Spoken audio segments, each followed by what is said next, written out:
목동 11, 12단지 아파트에 사는 중학생들은 주로 신서중학교와 봉영여자중학교로 배정받게 됩니다. 이 두 학교는 시험 문제를 어디에서 어떻게 출제하는지 알아보고 대입까지 고려했을 때 학습법을 어떻게 가져가야 할지도 함께 알아보겠습니다. 결론부터 먼저 말씀드리면 신서중과 봉영여중은 목동학군에 속해 있는데도 불구하고 내신 문제를 비교적 쉽게 출제합니다. 그럼 그 수준에 맞춰서 공부하면 되는 게 아니냐 하고 생각하시는 분들도 계시겠지만 중학교는 우리 입시의 끝이 아닙니다. 우리는 고등학교 진학 후에 대입까지 염두에 두어야 합니다. 문제는 근처의 고등학교들이 내신 문제를 굉장히 어렵게 낸다는 겁니다. 쉬운 내신 시험에 길들여져 있던 학생들이 고등학교 진학 후에 갑자기 어려워진 시험에 좌절감을 겪고 입시까지 망치게 되는 경우가 상당히 많습니다. 구체적인 근거를 보여드리면서 설명드리겠습니다. 맵스터디 학원에서 직접 분석한 신서중학교 3학년 2학기 수학 기말고사의 문제별 출처와 난이도입니다. 교과서 유사 문항이 많으며 기본 유형 문제집을 숙지한다면 그리 어렵지 않게 풀 수 있는 문항 위주로 출제됩니다. 가장 중요한 부분인 난이도를 확인해보면 난이도 중상 이상의 문제는 거의 없습니다. 시험을 전체적으로 쉽게 출제한다는 겁니다. 영어의 경우도 비슷합니다. 수학과 마찬가지로 난이도가 높지 않으며 문법 모두 고르기 유형을 제외하면 쉽게 출제되는 편입니다. 시험 문제를 이렇게 쉽게 출제하기에 신서중학교 2019년 3학년 1학기의 평균 점수는 수학이 73.5점, 영어가 77.3점이 나왔습니다. 봉영여중의 평균 점수도 살펴보겠습니다. 신서중과 마찬가지로 평균 점수가 높습니다. 문제 출제 난이도가 그렇게 높지 않은 거죠.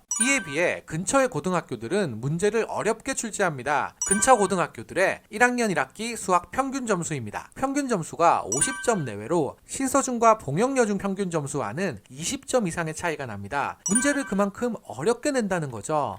거리가 가까운 신목고의 출제 경향을 더 자세히 살펴보겠습니다. 신목고 1학년 1학기 수학 기말고사의 문제별 출처와 난이도입니다. 난이도를 보면 신서중과 봉영여중에서 보기 힘들었던 난이도 중상 이상의 배점이 높은 문항이 많습니다. 교과서에서 유사하게 출제되는 문항도 거의 없습니다. 당연히 평균 점수가 낮게 나오겠죠. 수학 평균 점수가 50점이 안 나올 정도로 어려운 난이도로 출제되기 때문에 평균이 70점대 초중반으로 형성되던 쉬운 난이도의 시험에 익숙한 신서중과 봉영여중 출신 학생들은 더 큰 어려움을 겪습니다. 이런 급격한 난이도의 차이 때문에 신서중, 봉영여중 학생들이 고등학교 진학 후 1학년 1학기 중간고사 성적을 확인하고 멘붕에 빠지는 경우가 많습니다. 당연히 입시 준비도 어려워지겠죠. 결론적으로 신서중, 봉영여중 학생의 학습 전략의 핵심은 고등학교에 가면 시험이 어려워진다는 것을 먼저 인지하고 그에 맞추어서 공부해야 한다는 것입니다. 하지만 중학생과 부모님이 학교별 출제 경향과 난이도까지 알아보고 그에 맞춰서 대입까지 바라보는 공부를 스스로 하기는 어렵습니다. 그 과정을 함께 해줄 좋은 학원을 찾으신다면 목동 맵스터디 학원에서 공부하는 것을 추천드립니다. 목동 맵스터디 학원은 고등부 수능까지 가르치는 대입까지 이해하고 있는 전문성 있는 강사가 중학교 수업까지 하고 있기 때문에 중학교의 내신 성적은 물론이며 고등학교 진학 후에 내신과 수능까지 미리 효율적으로 대비하는 것이 가능합니다. 또 한반의 인원을 최대 5에서 6명으로 제한한 소수 정예 수업으로 선생님의 타이트한 관리와 좋은 학업 분위기가 보장되어 있습니다. 그리고 목동 지역에서 1대1 맞춤형 수업을 가장 먼저 도입한 학원 중에 하나로 학생마다 다른 상황과 이해도 속에서 최선의 결과를 위한 수업을 하고 있습니다.